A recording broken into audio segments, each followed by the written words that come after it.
Hi friends, welcome back to my YouTube channel. ನಾನಿಮ್ಮ Harshitha. So ನಾನು ಇವತ್ತಿನ ವಿಡಿಯೋದಲ್ಲಿ ಏನೇ ಒಂದು ಟಾಪಿಕ್ ಹಿಡ್ಕೊಂಡು ಮಾತಾಡ್ತಾ ಇಲ್ಲ. ಸೊ ತುಂಬ ಈ ಥರ ಕ್ಯಾಶುವಲ್ ಆಗಿ ಮಾತಾಡೋಣ ಅಂತ ವಿಡಿಯೋನ ಮಾಡ್ತಾ ಇದ್ದೀನಿ. ಸ್ವಲ್ಪ ಟಾಪಿಕ್ ಫನ್ನಿ ಆಗಿರುತ್ತೆ, ಹಾಗೆ ಸ್ವಲ್ಪ ಇನ್ಫಾರ್ಮೇಟಿವ್ ಕೂಡ ಈ ವಿಡಿಯೋ ಆಗಿರುತ್ತೆ. ನಿಮ್ಮೆಲ್ಲರಿಗೂ ಕೂಡ ಈ ವಿಡಿಯೋ ಇಷ್ಟ ಆಯಿತು ಅಂದರೆ ಲೈಕ್ ಮಾಡಿ, ಶೇರ್ ಮಾಡಿ, ಕಮೆಂಟ್ ಮಾಡಿ. ಹಾಗೆಯೇ ಹೊಸೊಬ್ಬರಾಗಿದೆ ದಯವಿಟ್ಟು ಸಬ್ಸ್ಕ್ರೈಬ್ ಮಾಡ್ಕೊಳ್ಳಿ. ತುಂಬ ಜನರಿಗೆ ಅದೇನು ಹೇಳಿದ ಹಾಗೆ ವೀಡಿಯೋಸನ್ನು ನೋಡೋದಕ್ಕೂ ಟೈಮ್ ಇರೋದಿಲ್ಲ.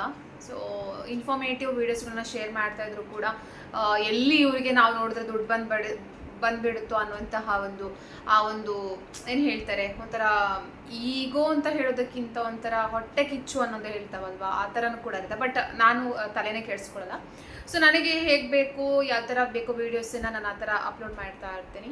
ಇವತ್ತಿನ ವಿಡಿಯೋದಲ್ಲಿ ಏನಪ್ಪ ಅಂದರೆ, ಜನಗಳು ಸ್ವಲ್ಪ ರೀಸೆಂಟಾಗಿ ನಾನು ಸ್ವಲ್ಪ ಡಯೇಟ್ ಅಂದರೆ ನಾನು ಮನೆಯಲ್ಲೇ ಮಾಡಿಕೊಂಡು, ನಾನು ಮನೆಯಲ್ಲೇ ಸ್ವಲ್ಪ ಯೋಗ ಅದು ಇದು ವಾಕ್ ಮಾಡಿಕೊಂಡು ಸ್ವಲ್ಪ ಮಟ್ಟಿಗೆ ಒಂದು ಸ್ವಲ್ಪ ಸಣ್ಣಾಗೋಗಿದ್ದೆ. ಅದನ್ನೇ ನೋಡಿಬಿಟ್ಟು ಜನಗಳು ನಾನು ಏನೋ ಮೆಡಿಸಿನ್ ತಗೋತಾ ಇದ್ದೀನಿ, ಅದೆಲ್ಲೋ ತೊಗೊಂಡು ಹೆಲ್ತ್ ಹಾಳಾಗೋಗಿದೆ, ನನಗೇನೋ ಕಾಯಿಲೆ ಬಂದುಬಿಟ್ಟಿದೆ ಅನ್ನೋ ಥರ ಟ್ರೀಟ್ ಮಾಡ್ತಾರೆ. ಅದು ನೋಡ್ತಾರೆ, ಹೇಳ್ತಾರೆ, ಅವ್ರ ಬಾಯೆಲ್ಲ ಅವರವರೇ ಮಾತಾಡಿಕೊಂಡು ಆ ಥರನೇ ಹೇಳ್ಕೊಳ್ಳೋದು ನನ್ನ ಕಿವಿಗೆ ಬಿದ್ದಿದೆ. ಅದನ್ನು ನಾನು ಕೇಳ್ಕೊಂಡಿದ್ದೀನಿ. ಎಷ್ಟರ ಮಟ್ಟಿಗೆ ಜನಗಳ ಮೈಂಡ್ ಸೆಟ್ಟು ವರ್ಕ್ ಆಗುತ್ತೆ ಅಂದರೆ, ಎಲ್ಲಿ ಬೇಕು ಅಲ್ಲಿ ವರ್ಕ್ ಆಗಲ್ಲ. ಸುಮ್ಮನೆ ಏನೋ ಗಾಸಿಪ್ ಮಾಡೋವಂಥದ್ದು, ಏನೇನೋ ಅದೇ ಹೇಳ್ತಾರಲ್ವಾ, ಸೊ ಏನೋ ಮೆಡಿಸಿನ್ ಮಾಡಿಲ್ಲ ಅಂತ ಎಲ್ಲೋ ಹೋಗ್ಬಿಟ್ಟು ಏನೋ ಹರ್ಬಲು ಅದು ಇದು ಮಾಡಿ, ನಾನು ಯಾವುದನ್ನು ಕೂಡ ಮಾಡ್ತಾ ಇಲ್ಲ. ನಿಜವಾಗ್ಲೂ ಹೇಳಬೇಕು ಅಂದರೆ, ಸ್ವಲ್ಪ ನನಗೆ ಹಾರ್ಮೋನ್ಸ್ ಪ್ರಾಬ್ಲಮ್ ಇರೋದ್ರಿಂದ ನಾನು ದಪ್ಪ ಆಗೋದು, ಸಣ್ಣ ಆಗೋದು ಕಾಮನ್. ಬಟ್ ನಾನು ಹೇಳಿದ ಹಾಗೆ ನಾನೆಲ್ಲ ಏನೆಲ್ಲ ಫಾಲೋ ಮಾಡಿದೆ ಸ್ವಲ್ಪ ವೆಯ್ಟ್ ಕಡಿಮೆ ಮಾಡ್ಕೊಳ್ಳೋದಕ್ಕೆ ಅನ್ನೋದನ್ನು ಕೂಡ ನಿಮ್ಮೆಲ್ಲರ ಜೊತೆ ಶೇರ್ ಮಾಡ್ಕೋತೀನಿ. ಅದಕ್ಕೆ ಅದನ್ನೇ ಹೇಳುವಂಥದ್ದು, ಸುಮ್ಮನೆ ಏನೇನೋ ಗಾಸಿಪ್ ಮಾಡುವಂಥದ್ದು, ಸುಮ್ಮನೆ ಏನೇನೋ ಹೇಳುವಂಥದ್ದು, ಅದು ಫ್ಯಾಮಿಲಿಯಲ್ಲೂ ಕೂಡ ನಡೀತಾ ಇರೋಂಥದ್ದು. ಒಬ್ಬರಿಂದ ಒಬ್ಬರಿಗೆ ಅವಳೇನೋ ಮೆಡಿಸಿನ್ ಮಾಡ್ಲಂತೆ, ಅದಕ್ಕೆ ಇಷ್ಟು ಸಣ್ಣ ಆದ್ಲಂತೆ, ಅವಳಿಗೇನೋ ಕಾಯಿಲೆ ಇದೆ ಅಂತೆ. ಅದನ್ನು ನಂಬ್ಕೊಂಡ್ರೆ ನಮ್ಮ ಪೇರೆಂಟ್ಸ್ಗಳು ಸಮ್ಟೈಮ್ಸ್ ಏನು ಮಾಡಿದ್ರು, ಹೌದಾ ಅನ್ನುವಂಥದ್ದು. ಯಾಕಂದರೆ ಅವ್ರಿಗೆ ಗೊತ್ತಿರೋದಿಲ್ಲ. ಬಟ್ ನಾನು ಯಾವುದೇ ರೀತಿಯ ಮೆಡಿಸಿನ್ ಆಗಲಿ ಅಥವಾ ಯಾವುದೇ ರೀತಿಯ ಏನು ಹೇಳ್ತಾರೆ ಹರ್ಬಲ್ ಲೈಫ್ ಆಗಲಿ ಅಥವಾ ವೆಲ್ನೆಸ್ ಆಗಲಿ, ವಾಟ್ ಎವರ್ ಏನಾಗಿರ್ಬೋದು, ನಾನು ಯಾವುದನ್ನು ಕೂಡ ಮಾಡ್ತಾ ಇಲ್ಲ, ಯಾವ್ದು ತಗೋತಾ ಇಲ್ಲ. ಈವನ್ ಜಿಮ್ಗೂ ಕೂಡ ನಾನು ಹೋಗ್ತಾ ಇಲ್ಲ. ಮನೆಯಲ್ಲಿ ನಾನು ಸ್ವಲ್ಪ ಫುಡ್ಗಳನ್ನು ಅವಾಯ್ಡ್ ಮಾಡ್ತಾ ಇದ್ದೆ. ಏನೆಲ್ಲ ಮಾಡಿದೆ ಅಂತ ಮುಂದೆ ಹೇಳ್ತಾ ಹೋಗ್ತೀನಿ. ದಯವಿಟ್ಟು ಬಾಡಿ ಶೇಮಿಂಗ್ ಮಾಡೋಂಥದ್ದನ್ನು ನಿಲ್ಲಿಸಿ. ಅವ್ರಿಗೆ ಅವ್ರದ್ದೇ ಆಗಿರುವಂತಹ ಸಮಸ್ಯೆಗಳು ಸಾಕಷ್ಟು ಇರುತ್ತೆ. ನೋಡೋರಿಗೆ ಏನಾದರೂ ಟೀಕಿಸದೇ ಇದ್ದರೆ ಆಗೋದೇ ಇಲ್ಲ. ದಪ್ಪ ಆದರೆ ದಪ್ಪ ಆದ್ಲು ಅಂತ ಹೇಳ್ತಾರೆ, ಅದಕ್ಕೂ ಸ್ವಲ್ಪ ಮಾತಾಡುವಂಥದ್ದು, ಅದನ್ನು ಹೀಯಾಳಿಸಿ ಮಾತಾಡುವಂಥದ್ದು. ಆಮೇಲೆ ಸಣ್ಣ ಆದರೆ ಇವಳಿಗೇನೋ ಕಾಯಿಲೆ ಬಂದಿದೆ ಅಥವಾ ಇನ್ನೇನೋ ಆಗಿದೆ, ಮೇ ಬಿ ಏನೋ ತಗೋತಾ ಇರ್ಬೋದು, ಏನೋ ಮೆಡಿಸಿನ್ ಮಾಡ್ತಾ ಇರ್ಬೋದು ಸಣ್ಣ ಆಗೋದಕ್ಕೆ ಅನ್ನುವಂಥದ್ದನ್ನು ಕೂಡ ಹೇಳ್ತಾರೆ. ಯಾರು ಕೂಡ ಹೆಲ್ದಿ ಲೈಫಲ್ಲಿ ಹೆಲ್ದಿಯಾಗಿ ಅವಳು ಸಣ್ಣ ಆಗ್ತಿದ್ದಾಳೆ ಅಥವಾ ಹೆಲ್ದಿಯಾಗಿ ಏನೋ ಮಾಡ್ತಾ ಇದೆಯಾ ಅಂತ ಕೇಳೋದಿಲ್ಲ. ಡೈರೆಕ್ಟಾಗಿ ಏನೋ ಕಾಯಿಲೆ ಇದೆಯಾ, ಶುಗರ್ ಏನಾದರೂ ಇದೆಯಾ, ಆ ಥರ ಇದೆಯಾ, ಈ ಥರ ಇದೆಯಾ ಅಂತ ಕೇಳ್ತಾರೆ. ನಿಜವಾಗ್ಲೂ ಸಮ್ಟೈಮ್ಸ್ ಏನನ್ಸುತ್ತೆ ಅಂದರೆ, ತಮಾಷೆ ಅನಿಸುತ್ತೆ, ಒಂಥರ ಫನ್ನಿ ಅನಿಸುತ್ತೆ. ಯಾಕಂತಂದರೆ ನಾನು ದಪ್ಪ ಇದ್ದಾಗಲೂ ಕೂಡ ನನ್ನನ್ನು ಇನ್ಸಲ್ಟ್ ಮಾಡಿರೋರು ಕೂಡ ಇದ್ದಾರೆ. ಸ್ವಲ್ಪ ದಪ್ಪ ಇದ್ದೀನಿ ಅಂತ ಹೇಳಿ ಇನ್ಸಲ್ಟ್ ಮಾಡಿರೋರು ಕೂಡ ಇದ್ದಾರೆ. ಸೊ ನಾನು ಆ ಟೈಮಲ್ಲಿ ಏನು ಹೋಗ್ಬಿಟ್ಟು ಎಲ್ಲೋ ವೆಯ್ಟ್ ಲಾಸ್ ಜರ್ನಿಗೆ ನಾನು ಜಾಯಿನ್ ಸೇರ್ಕೊಂಡು ನಾನು ಎಲ್ಲೂ ಕೂಡ ನನ್ನ ವೆಯ್ಟ್ನ ಲಾಸ್ ಮಾಡ್ಕೊಂಡಿಲ್ಲ.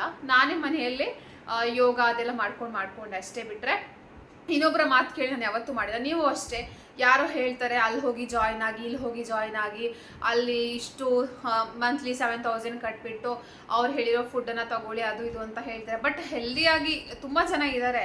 ಬಟ್ ಇವಾಗ ಏನಾಗ್ತಾ ಇದೆ ಅಂದರೆ, ನಾನು ಹೇಳಿದ ಹಾಗೆ ತುಂಬ ಸ್ಕ್ಯಾಮ್ಗಳು, ತುಂಬ ಫೇಕ್ ಐಡಿಗಳು ಇನ್ಸ್ಟಾಗ್ರಾಮಲ್ಲಿ ಆಗಿರ್ಬೋದು, ಎಲ್ಲ ಕಡೆ ಹರಡ್ತಾ ಇದೆ. ಎಲ್ಲ ಕಡೆ ನಾವು ನೋಡ್ತಾ ಇರ್ಬೋದು. 7 ದಿನದಲ್ಲಿ ಇಷ್ಟು ವೆಯ್ಟ್ ನೀವು ಡ್ಯಾನ್ಸ್ ಮಾಡಿಕೊಂಡು ಕಡಿಮೆ ಮಾಡ್ಕೊಳ್ಳಿ, ಈ ಟ್ಯಾಬ್ಲೆಟ್ ತೊಗೊಂಡು ಕಡಿಮೆ ಮಾಡ್ಕೊಳ್ಳಿ ಅಂತ. ದಯವಿಟ್ಟು ಅದನ್ನೆಲ್ಲ ತೊಗೊಳೋದಕ್ಕೆ ಹೋಗಬೇಡಿ. ಸೊ ನಾನು ಹೇಗೆ ವೆಯ್ಟ್ ಲಾಸ್ ಸ್ವಲ್ಪ ಮಟ್ಟಿಗೆ ಕಡಿಮೆ ಮಾಡಿಕೊಂಡೆ ಅಂತಂದರೆ, ನಾನು ಮೊದಲು ಹೆಚ್ಚಾಗಿ ಬೇಕರಿ ಐಟಮ್ಸ್ ಆಗಿರ್ಬೋದು ಅಥವಾ ಚಕ್ಲಿ ಅದು ಇದು ಅಂತ ಏನು ಜಾಸ್ತಿ ತಿಂತಾ ಇದೆ. ಬಟ್ ಅದನ್ನು ಕಂಪ್ಲೀಟಾಗಿ ಕಡಿಮೆ ಮಾಡಿದ್ದೀನಿ. ಆಫ್ಟರ್ ಇವಾಗ ಸಮ್ಮರ್ ವೆಕೇಷನ್ ಮುಗಿಸ್ಕೊಂಡು ಬಂದಮೇಲೆ ಸ್ವಲ್ಪ ತಿನ್ನೋದಕ್ಕೆ ಶುರು ಮಾಡಿದ್ದೀನಿ. ಬಿಟ್ಟರೆ ಅದನ್ನೆಲ್ಲ ಕಂಪ್ಲೀಟಾಗಿ ಅವಾಯ್ಡ್ ಮಾಡಿದ್ದೆ. ಸೊ ಎರಡನೇದು ಬಂದುಬಿಟ್ಟು ಸಕ್ಕರೆನ ನಾವು ಕಂಪ್ಲೀಟಾಗಿ ಅವಾಯ್ಡ್ ಮಾಡಲೇಬೇಕಾಗತ್ತೆ. ಯಾಕಂತಂದರೆ ನನಗೆ ಕೂಡ ಹಾರ್ಮೋನ್ ಇಶ್ಯೂಸ್ ಯಾರಿಗೆ ಇರುತ್ತೆ ಅವರಿಗೆ ಜಾಸ್ತಿ ಬೆಲ್ಲಿ ಫ್ಯಾಟ್ ಬಂದಿರುತ್ತೆ. ಬೆಲ್ಲಿ ಫ್ಯಾಟ್ ಆಗಿರ್ಬೋದು, ಮೂಡ್ ಸ್ವಿಂಗ್ಸ್ ಆಗಿರ್ಬೋದು, ಇರ್ರೆಗ್ಯುಲರ್ ಪೀರಿಯಡ್ಸ್ ಆಗಿರ್ಬೋದು, ಇದೆಲ್ಲ ನಡೀತಾ ಇರುತ್ತೆ ಹಾರ್ಮೋನ್ಸಲ್ಲಿ. PCOS ಆಗಿರ್ಬೋದು, PCOD ಆಗಿರ್ಬೋದು, ಇಂತಹ ಸಮಸ್ಯೆಯಿಂದ ಬಳಲ್ತಾ ಇರೋರಿಗೆ ಇದೆಲ್ಲ ಸಮಸ್ಯೆಗಳು ಆಗ್ತಾ ಇರುತ್ತೆ. ಸೊ ಹಾಗಾಗಿ ಆದಷ್ಟು ಸಕ್ಕರೆಯನ್ನು ಅವಾಯ್ಡ್ ಮಾಡಿ. ಲೋ ಬಿ ಪಿ ಇರೋರು ಅವಾಯ್ಡ್ ಮಾಡೋದಕ್ಕಿಂತ ಮುಂಚೆ ಡಾಕ್ಟರ್ನ ಕನ್ಸಲ್ಟ್ ಮಾಡ್ಕೊಳ್ಳಿ. ಸ್ವಲ್ಪ ಶುಗರನ್ನು ಕಂಪ್ಲೀಟಾಗಿ ಒಂದೇ ಸಲ ಬಿಡಬೇಕು ಅಂತ ಅಲ್ಲ, ಸ್ವಲ್ಪ ಮಟ್ಟಿಗೆ ನೀವು ಜಾಸ್ತಿ ಇವಾಗ 4-5 ಸಲ ಟೀ ಕುಡಿತಾ ಇದ್ದೀರಾ ಅಂತ ಅಂದರೆ ಅದನ್ನು ಕಟ್ ಡೌನ್ ಮಾಡ್ಕೊಂಡು ಸ್ವಲ್ಪ ಸ್ವಲ್ಪನೇ ಕಡಿಮೆ ಮಾಡಿಕೊಂಡು ಬನ್ನಿ. ಇದರಿಂದ ನಿಮಗೆ ತುಂಬ ಒಳ್ಳೆ ರಿಸಲ್ಟ್ ಖಂಡಿತವಾಗ್ಲೂ ಸಿಗುತ್ತೆ. ಹಾಗೆಯೇ ಇನ್ನೊಂದೇನಪ್ಪ ಅಂದರೆ ಅಟ್ಲೀಸ್ಟ್ ದಿನದಲ್ಲಿ ಅರ್ಧ ಗಂಟೆನಾದರೂ ಎಕ್ಸಸೈಸ್ ಆಗಿರ್ಬೋದು, ವಾಕಿಂಗ್ ಆಗಿರ್ಬೋದು, ಏನೇ ಆಗಿರ್ಬೋದು ಅದನ್ನು ಮಾಡೋದಕ್ಕೆ ಅಭ್ಯಾಸ ಮಾಡ್ಕೊಳ್ಳಿ.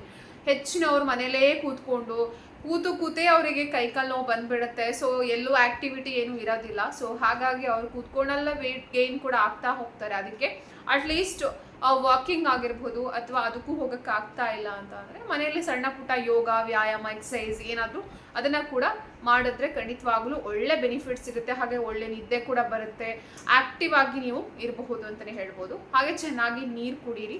ನೀರು ತುಂಬಾ ಮಸ್ಟ್ ಆ್ಯಂಡ್ ಶುಡ್ ಅಂತಲೇ ಹೇಳ್ಬೋದು. ನೀರು ತುಂಬ ಅಟ್ಲೀಸ್ಟ್ ಒಂದು 3 ಲೀಟ್ರ್ ಆದರೂ ನೀರನ್ನು ಕುಡಿಬೇಕು. ನಾನು ಕುಡಿತಾನೇ ಇರಲಿಲ್ಲ, ಬಟ್ ನನಗೆ ಸ್ವಲ್ಪ ಡಿಸಿನೆಸ್ ಪ್ರಾಬ್ಲಮ್ಮು ಅದು ಇದು ಅಂತೆಲ್ಲ ಸ್ಟಾರ್ಟ್ ಆದಮೇಲೆ ನಾನು ಕೂಡ ಶುರು ಮಾಡಿದೆ ಕುಡಿಯೋದಕ್ಕೆ.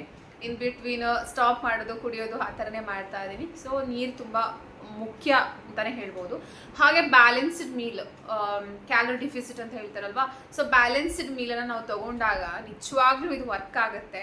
ನಾನು ಇದನ್ನು ಮಾಡ್ತಾ ಇದ್ದೆ. ಸೊ ಸಣ್ಣ ಆಗಿದ್ದೆ, ಆಲ್ಮೋಸ್ಟ್ ನಾನು ಹೇಳಿದ ಹಾಗೆ 4-5 kg ವೆಯ್ಟ್ನ ರೆಡ್ಯೂಸ್ ಮಾಡ್ಕೊಂಡಿದ್ದೆ. ಎಲ್ಲೂ ಕೂಡ ಜಿಮ್ಮು ಯಾರ ಹೆಲ್ಪ್ ಕೂಡ ತೊಗೊಳ್ದೆ ನಾನೇ ಸ್ವತಃ ಮಾಡಿಕೊಂಡು ವೆಯ್ಟನ್ನು ಕಡಿಮೆ ಮಾಡ್ಕೊಂಡಿದ್ದೆ. ಸೊ ಏನಂದರೆ ಸ್ವಲ್ಪ ನಾವು ಸೌತ್ ಅವ್ರು ಏನು ಮಾಡ್ತೀವಿ ಅಂದರೆ ಜಾಸ್ತಿ ರೈಸ್ ತಿಂದುಬಿಡ್ತೀವಿ. ಆಮೇಲೆ ಪ್ರೋಟೀನು, ಫೈಬರು ಅದು ಇದು ಯಾವುದು ಜಾಸ್ತಿ ಇರೋದಿಲ್ಲ. ಸೊ ಬ್ಯಾಲೆನ್ಸ್ಡ್ ಡಯಟ್ ಅಂದರೆ 1 ಬೌಲಷ್ಟು ರೈಸು, ಆಮೇಲೆ ಅದ್ರ ಪಕ್ಕ ಪ್ರೋಟೀನು, ಫೈಬರು ಅಂದರೆ ಕುಕ್ಕುಂಬರು ಅಂದರೆ ಮುಳ್ಳು ಸೌತೆ, ಹಾಗೆ ಕ್ಯಾರೆಟು, ಸಲಾಡು, ಈ ಥರ ನಾವು ಬ್ಯಾಲೆನ್ಸ್ಡ್ ಆಗಿ ತಿಂತಾ ಹೋದರೆ ಖಂಡಿತವಾಗ್ಲೂ ಸ್ವಲ್ಪ ದಿನ ಹೋಗ್ತಾ ಏನಾಗುತ್ತೆ ಅಂದರೆ ನಾವು ಆ ಫುಡ್ಗೆ ಅಡ್ಜಸ್ಟ್ ಆಗಿ ಹೋಗ್ತೀವಿ. ಹಾಗೆ ನಮ್ಮ ಬಾಡಿಲಿದ್ದಂಥ ಫ್ಯಾಟ್ ಆಗಿರಬಹುದು, ಹಾಗೆ ವೆಯ್ಟ್ ಕೂಡ ರಿಡ್ಯೂಸ್ ಆಗ್ತಾ ಹೋಗುತ್ತೆ. ನಾವು ಇದನ್ನು ಫಾಲೋ ಮಾಡ್ತಾ ಹೋದರೆ.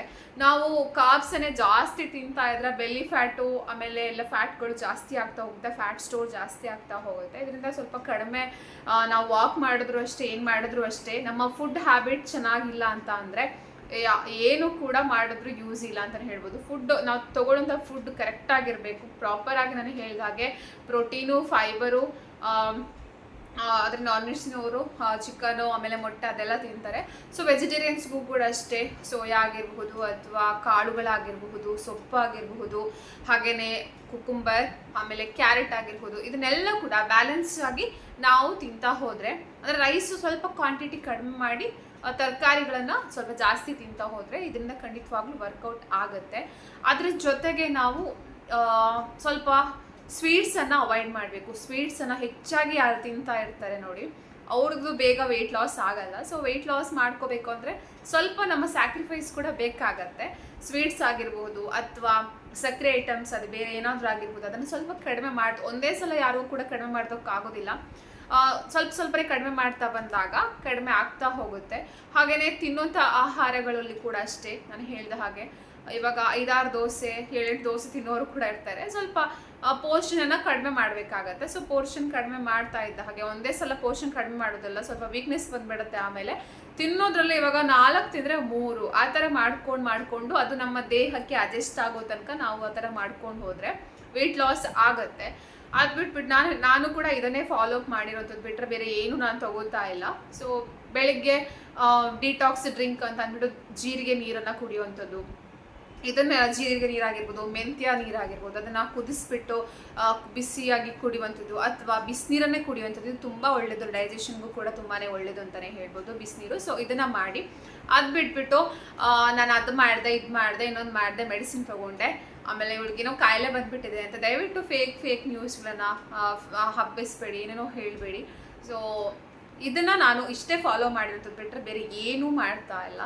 ಆಮೇಲೆ ನಿದ್ದೆ ಚೆನ್ನಾಗಿ ಮಾಡಬೇಕು, ನಿದ್ದೆ ಮಸ್ಟ್ ಆ್ಯಂಡ್ ಶುಡ್. ಬಟ್ ನನಗೆ ಇಲ್ಲಿ ಊರಲ್ಲಿ ಇದ್ದಾಗ ಚೆನ್ನಾಗಿ ಏನಾಗುತ್ತೆ, ಆ ಒಂದು ವಾತಾವರಣಕ್ಕೆ ನಾವು ಚೆನ್ನಾಗಿ ನಿದ್ದೆ ಮಾಡ್ತಾ ಇರ್ತೀವಿ. ಬಟ್ ಇಲ್ಲಿ ಮುಂಬೈಗೆ ಬಂದಮೇಲೆ ಸ್ವಲ್ಪ ನಿದ್ದೆಯಲ್ಲಿ ಪ್ರಾಬ್ಲಮ್ ಆಗೇ ಆಗುತ್ತೆ. ಯಾಕಂದರೆ ನಾನು ಹೇಳಿದಾಗೆ ಊರಲ್ಲಿ ಇದ್ದಾಗ ಒಂದು 9 ಗಂಟೆ 9:30 10 ಗಂಟೆ ಮಲ್ಕೊಂಡ್ರೆ ಇಲ್ಲಿ 12 ಆದರೂ ನಿದ್ದೆ ಆಗಿರೋದಿಲ್ಲ. ಸೊ ಅಲ್ಲಿ 6 ಗಂಟೆ 5 ಅವರ್ಸ್ 6 ಅವರ್ಸ್ ನಿದ್ದೆ ಆಗುತ್ತೆ. ಸೊ ಒಬ್ಬ ವ್ಯಕ್ತಿಗೆ, ಆರೋಗ್ಯವಂತ ವ್ಯಕ್ತಿ ಆಗಿರ್ಬೋದು, ಯಾರೇ ಆಗಿರ್ಬೋದು, ಅವನಿಗೆ ಒಂದು 7ರಿಂದ 8 ಗಂಟೆ ನಿದ್ದೆ ಅವಶ್ಯಕ ಅಂತಲೇ ಹೇಳ್ಬೋದು. ಅದರಲ್ಲೂ ಕೂಡ ಹೆಚ್ಚಿನ ಮಹಿಳೆಯರಿಗೆ ಹಾರ್ಮೋನಲ್ ಇಶ್ಯೂಸ್ ಇರೋದ್ರಿಂದ ನಿದ್ದೆ ತುಂಬಾ ಇಂಪಾರ್ಟೆಂಟ್ ಆಗುತ್ತೆ. ಸೊ ನಿದ್ದೆ ಚೆನ್ನಾಗಿ ಮಾಡಿ, ಚೆನ್ನಾಗಿ ತಿನ್ನಿ, ಹೆಲ್ದಿಯಾಗಿರಿ ಅಂತ ಹೇಳ್ತಾ ಈ ಒಂದು ವಿಡಿಯೋನ ಇಲ್ಲಿಗೆ ಎಂಡ್ ಮಾಡ್ತಾ ಇದ್ದೀನಿ. ಸೊ ಮತ್ತೆ ಮುಂದಿನ ವಿಡಿಯೋದಲ್ಲಿ ನಿಮ್ಮನ್ನ ಸಿಗ್ತೀನಿ. ಅಲ್ಲಿವರೆಗೂ ನಮಸ್ಕಾರ. ಬಾಯ್. Lots of love.